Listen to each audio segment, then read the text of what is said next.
Esse programa não é recomendado para menores de 16 anos.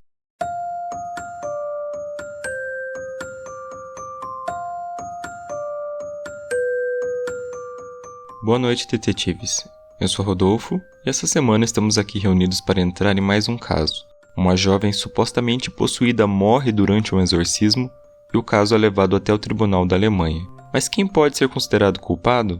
Hoje vamos falar sobre o exorcismo da Anneliese Michel.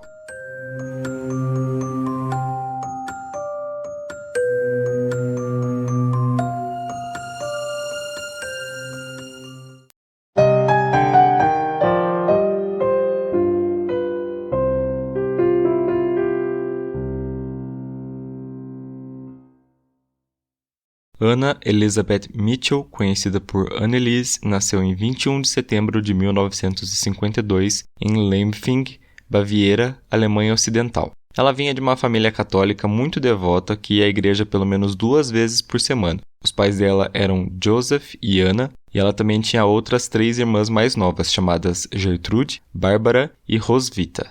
Por anos, não se soube quase nada sobre a infância e adolescência da Anneliese, porém a história ganhou novos capítulos quando a escritora Felicitas Goodman fez uma extensa pesquisa sobre ela que resultou no livro The Exorcism of Anneliese Michel.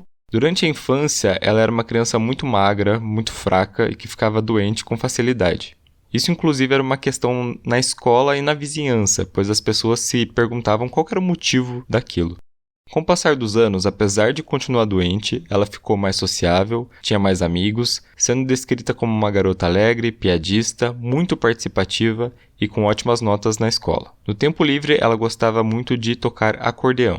No final de setembro de 1968, a Anneliese desmaiou na escola. Naquela mesma noite, ela teve a sua primeira convulsão, que para quem não sabe é um estado no qual os músculos se contraem de forma involuntária e os movimentos ficam desordenados. Foi descrito que ela acordou naquela noite e não conseguia se mexer, como se existisse uma força gigante a prendendo.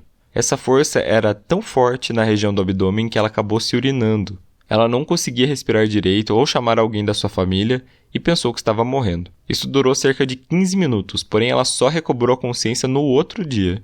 Como isso não voltou a ocorrer, ela acabou não procurando a ajuda de um médico.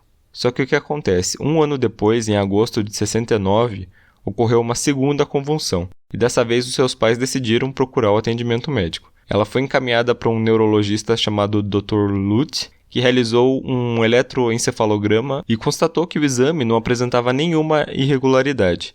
Entretanto, a partir do relato pessoal, ela foi diagnosticada com epilepsia total do tipo ataque epilético ou grande mal, que é o caso mais grave.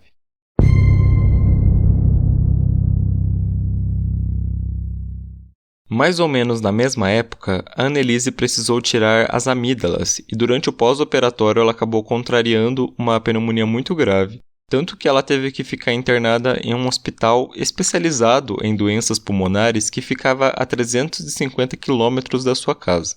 Os médicos do local disseram que nesse período ela se sentia muito solitária. Ela começou a apresentar problemas cardíacos, circulatórios e também tinha vários pensamentos suicidas.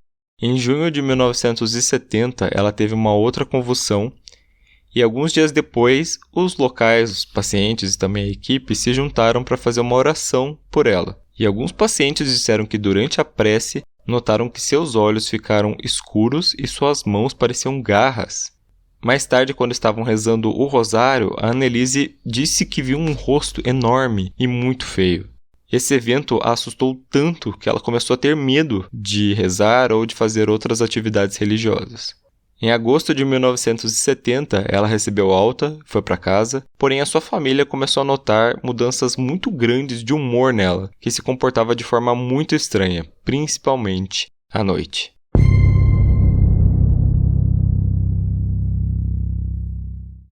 Por causa da internação, a Anneliese ficou quase 1 ano fora da escola. Quando ela voltou para a aula, os seus amigos já tinham se formado. Por causa disso, ela ficou ainda mais solitária e deprimida.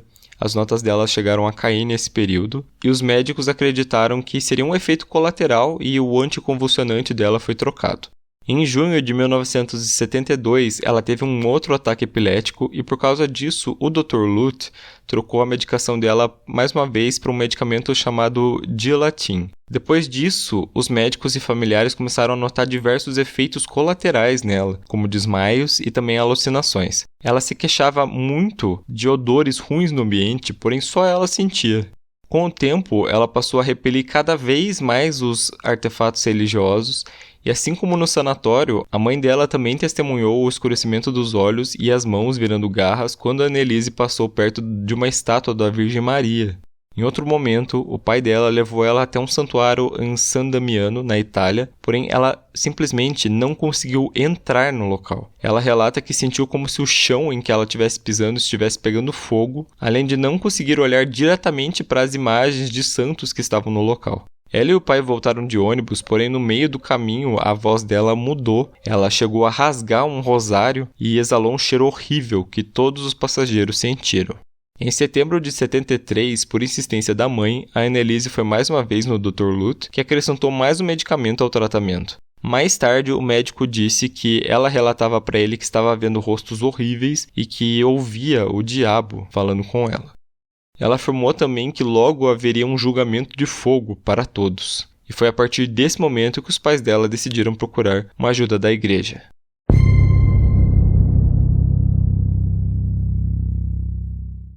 Talvez por causa dos filmes de terror, a gente tenha a impressão de que basta um padre chegar até o possuído e fazer o exorcismo. Porém, esse procedimento ele é extremamente burocrático dentro da Igreja Católica. Primeiro é feita uma investigação para descartar que o possuído não é alguém com esquizofrenia ou com uma outra doença psiquiátrica, ou também que não seja uma fraude.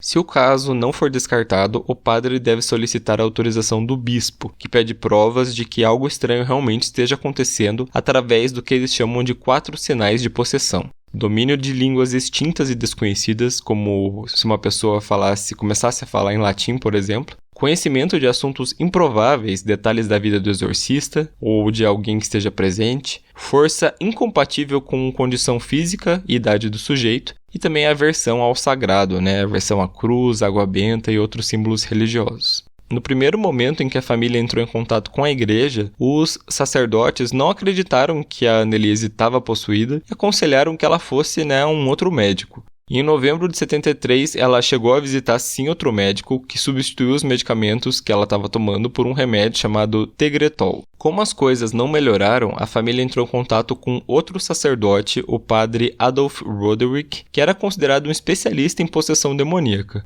Ele acreditou que sim, que o caso da Anneliese era caso de possessão, e encaminhou ela para um outro padre, o padre Ernest Walt. O padre Ernest começou a visitar a Anneliese regularmente para abençoá-la e orar junto com ela, porém o estado dela estava só se agravando. Ela parou de comer, beber e também de dormir. Ela gritava, ficava muito agressiva, comia insetos, comia carvão, batia nas pessoas que se aproximavam e destruía artefatos religiosos. Houve relatos de que ela corria pela casa com uma velocidade muito alta, além de apresentar uma força sobre-humana, chegando a jogar uma de suas irmãs para longe sem fazer quase nenhuma força. A família estava muito assustada, mas tudo piorou depois que ela começou a dizer estar vendo membros da família que já haviam falecido, além de feridas aparecerem em suas mãos e pés. Nessa época que ela piorou, o padre Ernest não estava disponível, então foi o próprio padre Adolf que compareceu à casa da família. E ele viu a Anneliese em um estado assim completamente hipnótico e catatônico. Quando o padre perguntou o nome dela, ela respondeu com uma voz alterada, dizendo Judas. O padre Adolf relatou tudo o que aconteceu ao bispo Joseph Stengel, que designou um outro padre, o Arnold Rains, para realizar um novo exorcismo.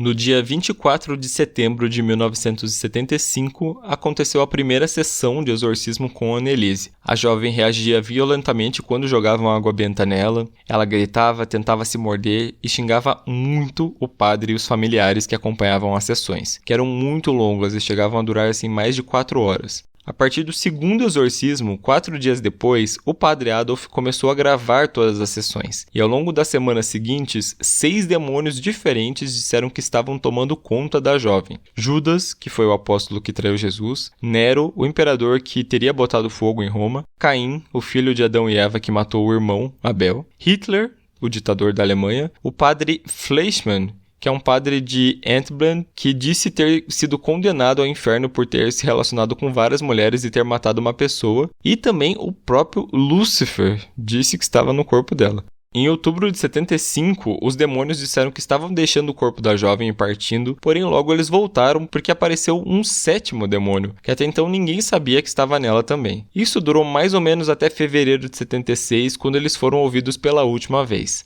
Nessa época, Anneliese disse que em maio e junho seriam meses muito difíceis, mas que ela estaria livre de tudo isso em julho, desde que nenhum médico fosse tratá-la. Esses meses realmente foram difíceis, ela parou de comer totalmente, ficou ainda mais agressiva, ao ponto da família ter que amarrar ela durante a noite. Em setembro de 75 até junho de 76, a Anneliese passou por 67 sessões de exorcismo, e além das gravações, o padre Hens mantinha um diário com os acontecimentos e transposições das falas que os demônios diziam usando o corpo da jovem.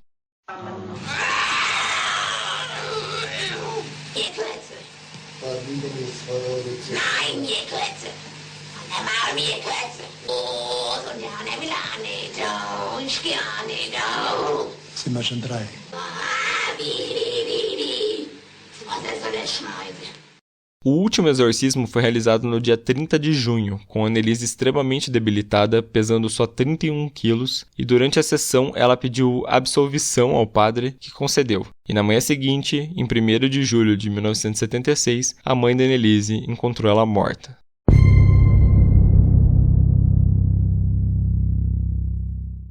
A autópsia dela revelou que ela morreu de fome e também de desnutrição.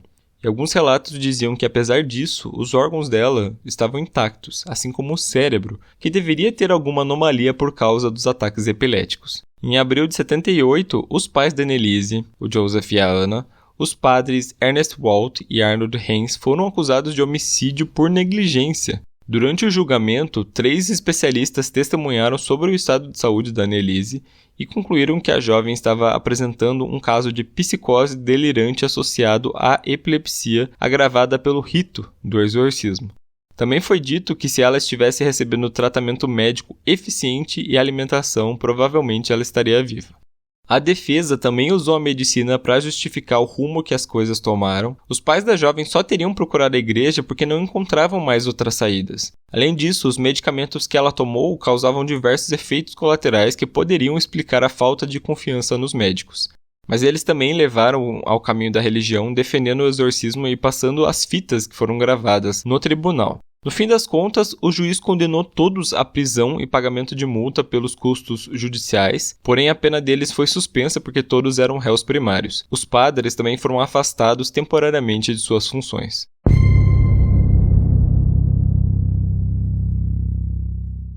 O julgamento da Anneliese chamou bastante atenção pela Alemanha, causando alguns debates sobre a influência da igreja nas leis do país. Além disso, o número de exorcismos foi reduzido e foram feitas regras mais rígidas pela Igreja Católica. Os pais dela pediram permissão para exumar os restos mortais da filha e enterrá-los em um local mais próximo, porque, segundo eles, o enterro foi feito bem às pressas e um caixão muito barato. O pedido foi aceito e, em fevereiro de 78, os restos mortais foram colocados num caixão novo. A Anneliese virou uma espécie de intercessora, e seu túmulo é um local de peregrinação até hoje, já que muitos católicos acreditam na veracidade do exorcismo e também o que ela viveu foi justamente para salvar outras almas, algo que ela mesma disse em alguns momentos. Em 2005, a Anna, que é a mãe da jovem, ela foi entrevistada por um jornal inglês e ela já estava assim com mais de 80 anos na época e ainda morava na mesma casa e também disse que visitava o túmulo da filha sempre que podia. E apesar das polêmicas, ela disse que ela não se arrependia do exorcismo e que a Anneliese morreu para salvar outras almas perdidas para expiar seus pecados. Em 2005 saiu um filme baseado no caso, O Exorcismo de Emily Rose, que você até talvez tenha visto, mas você sabia que era baseado nesse caso? Uma história bem parecida, porém que se passa na América e foca no julgamento de um padre pela morte de uma jovem após um exorcismo que saiu do controle. Nos papéis principais temos a Jennifer Carpenter, o Tom Wilkinson e a Laura Linney. Em 6 de junho de 2013, um incêndio destruiu parte da casa onde a Annelise vivia. Embora a polícia disse que foi um caso de incêndio criminoso, alguns moradores da região ainda atribuem esse tipo de coisa ao demônio.